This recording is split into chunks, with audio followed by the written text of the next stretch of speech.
Governo e sociedade discutem um importante planejamento para o futuro da cidade de Ribeirão, que é o plano de saneamento. O objetivo é levá-lo para a apreciação da Câmara até março.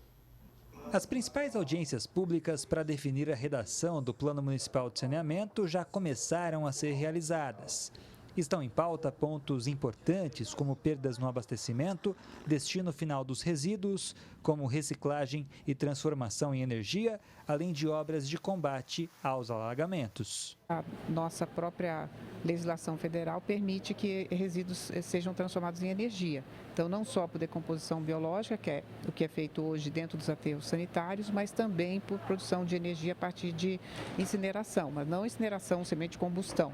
Um tipo de queima, termodecomposição, tem outros processos hoje mais sofisticados, mais limpos, que a gente consegue também gerar energia. Todas essas questões vão de encontro à saúde pública e ao bem-estar da população. De acordo com a secretária do Meio Ambiente, os pontos são de suma importância para o futuro da cidade. A revisão do plano de saneamento significa a revisão do plano de água e esgoto, na verdade de água, de esgoto, de resíduos sólidos e de drenagem urbana.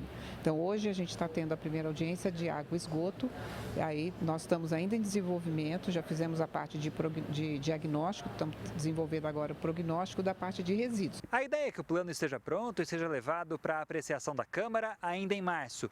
Segundo o secretário de Planejamento, o projeto contempla várias frentes. Questão de água, por exemplo, o Ribeirão tem um histórico de perdas, de vazamentos, um negócio fora da curva. E esse trabalho, liderado pela DAERP, com apoio da Secretaria de Meio Ambiente e do Planejamento, está trazendo um plano para acontecer, para mudar essa história de Ribeirão em relação a perdas. Ainda de acordo com ele, o plano prevê a diminuição das perdas de água na rede e o abastecimento por outras fontes, além do aquífero. Como buscar alternativas à captação de água que não só no aquífero. Ribeirão é uma das poucas cidades que depende de uma única fonte de fornecimento de água. E esse plano traz alternativas de captação de água superficial, de tal modo que não estejamos aí sob risco em relação ao aquífero Guarani. Este professor de políticas ambientais da USP explicou que, apesar da ideia da prefeitura em abastecer a cidade com outras fontes de água,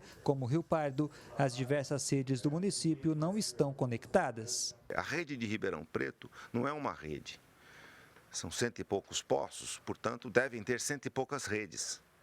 Elas abastecem um determinado alcance daquele poço subterrâneo. Você imaginar que vai retirar água do Rio Pardo hoje, abastecer Ribeirão Preto, você tem que mudar a rede de Ribeirão Preto inteira.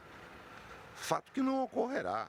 Ele também explicou que o plano já nasce ultrapassado e que a prefeitura deveria pensar no futuro, ao invés de apenas resolver questões que já deveriam estar resolvidas. Imaginar saneamento apenas como saneamento básico, qual seja água de abastecimento, esgoto, águas pluviais e resíduos sólidos, nós estamos trabalhando milênio passado, em que o saneamento se restringia à ausência de doenças.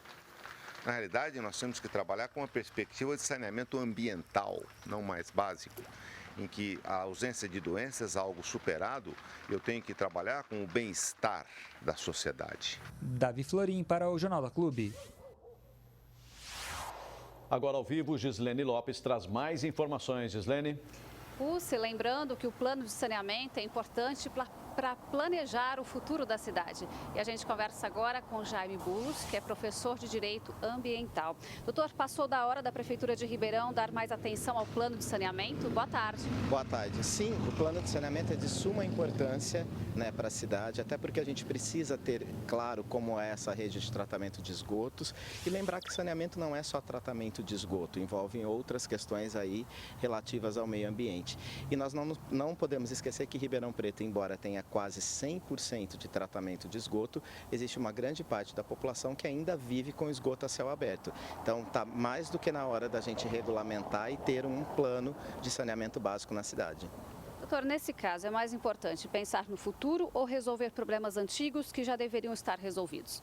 Essa é uma questão que a gente viu na própria matéria, O o plano de saneamento ele já vem ultrapassado, porque ao invés de ele trazer propostas para o futuro, ele ainda está resolvendo questões que já deveriam ter sido exauridas. Então, o que acontece? Hoje o desafio é como nós vamos resolver essas questões que ainda não foram resolvidas e como nós vamos pensar para o futuro, porque a importância de um planejamento a curto e médio prazo nas questões ambientais é fundamental.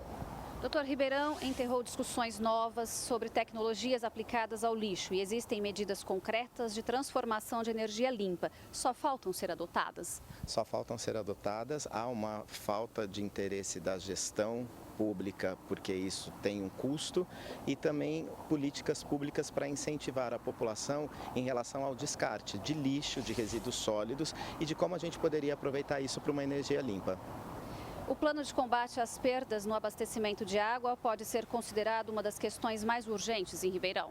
É o mais grave. Se a gente pensar que Ribeirão é uma das únicas cidades do mundo 100% abastecida pelo aquífero Guarani, a gente não deveria ter nenhum problema de falta d'água em Ribeirão Preto. E o que a gente vê em alguns bairros, semanalmente, faltando água.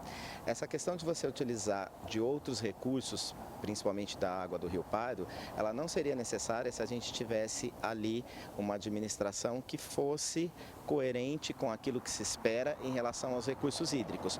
O nosso encanamento não é um encanamento novo, ou seja, por isso que se desperdiça tanta água, e os dados do próprio DAERP dizem que de 100% do consumo de água potável em Ribeirão, 40% a 50% é desperdício. Então, além da administração, é preciso mais uma vez conscientizar a população de que a água potável não é para ser desperdiçada, porque senão daqui a um tempo vai faltar, e daí não adianta você ter dinheiro nem políticas públicas, porque vai faltar o recurso essencial, que é o bem natural.